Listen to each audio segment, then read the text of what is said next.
ते कशासाठी दिलं? तर त्यांनी ते चिन्हासाठी दिलं, त्या पक्षासाठी दिलं, ते एका विचारधारेसाठी दिलं. पण त्या मताचा त्याच्याशी प्रतारणाच नाही, तर त्या मतदाराचा विश्वासघात केलाय.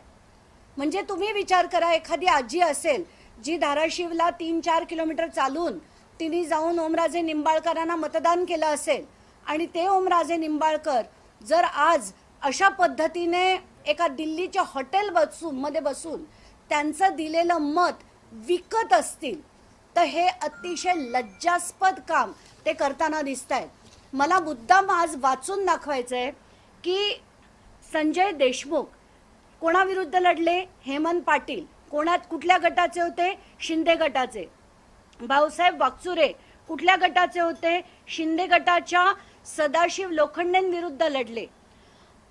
नागेश पाटील, भाऊराव कदम जे शिंदे गटाचे होते त्यांच्या विरुद्ध लढले.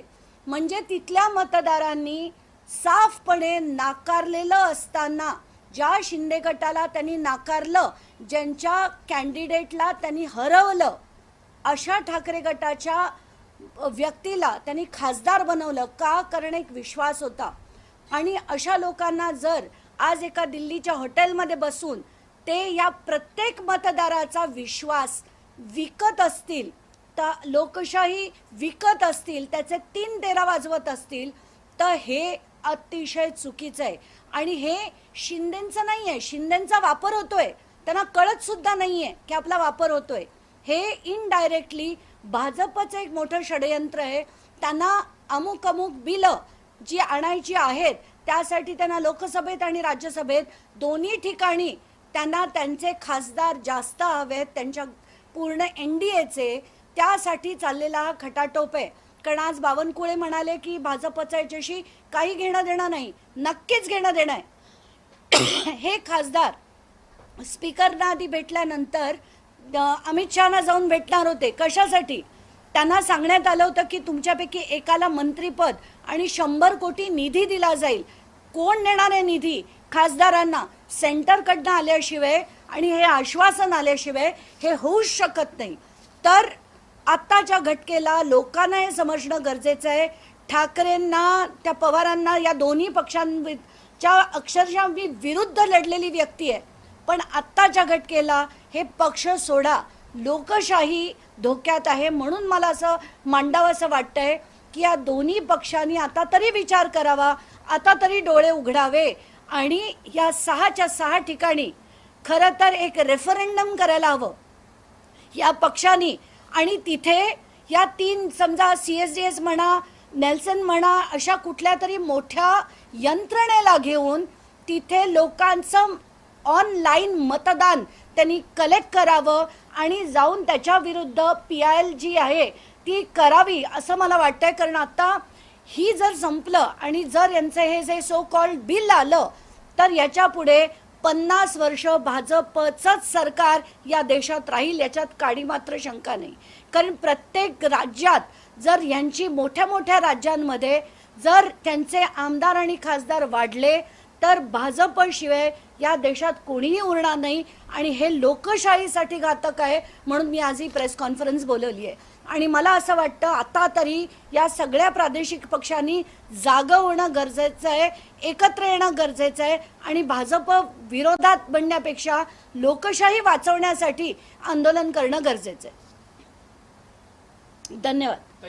तुम्ही उल्लेख केला की भाजपचा या सगळ्यामध्ये षडयंत्र आहे, पण आता आज म्हणजे एवढी मोठी घटना होते, दिल्लीत सगळ्या धावपळी सुरू आहेत, मात्र राज्यातला भाजपचा एकही मोठा नेता समोर येऊन बोलत नाहीये.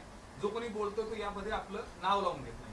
तुम्हाला असं वाटतंय की म्हणजे 19 पासून आतापर्यंत जर एक पॅटर्न जर बघितला, तर राज्यात जे काही घडलंय ते केंद्राच्या हिशोबाने किंवा केंद्राच्या सोयीनं घडलंय.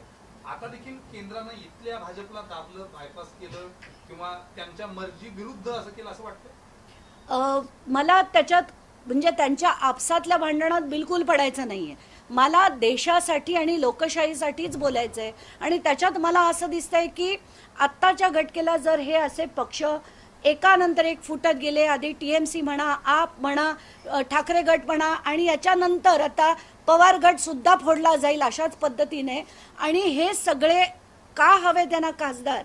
एकीकडे एकनाथ शिंदेनी कदाचित सांगितलं असेल की मला आता मुख्यमंत्री करा आणि त्याच्यासाठी मी हे सगळं करतोय, पण ह्यातनं आत्ताच्या घटकेला मला ज्या महत्त्वाच्या गोष्टी मांडायच्या आहेत की एक, यांच्याकडे इतका पैसा आला कुठून, दोन, जी तिथली चार्टर्ड फ्लाईट्स त्यांना अरेंज केल्या गेल्या, 2 पुण्याहून आणि 1 नांदेडहून, त्या कोणी केल्या याचा खुलासा झाला पाहिजे.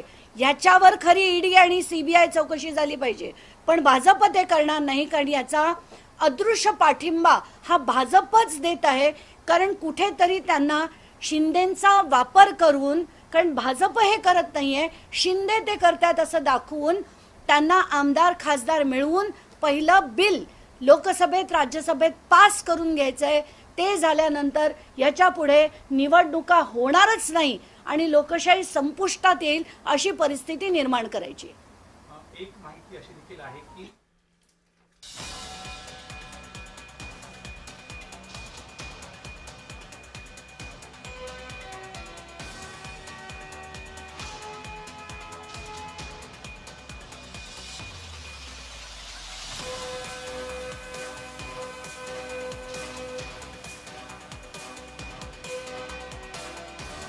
दरम्यान मतदारांचा विश्वास विकला जातोय असा थेट आरोप सामाजिक कार्यकर्त्या अंजली दमानिया यांनी पत्रकार परिषदेमध्ये केला.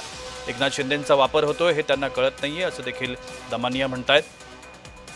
असंच सुरू राहिलं तर भाजपाशिवाय कोणताच पक्ष देशामध्ये उरणार नाही असं देखील त्यांनी म्हटलं.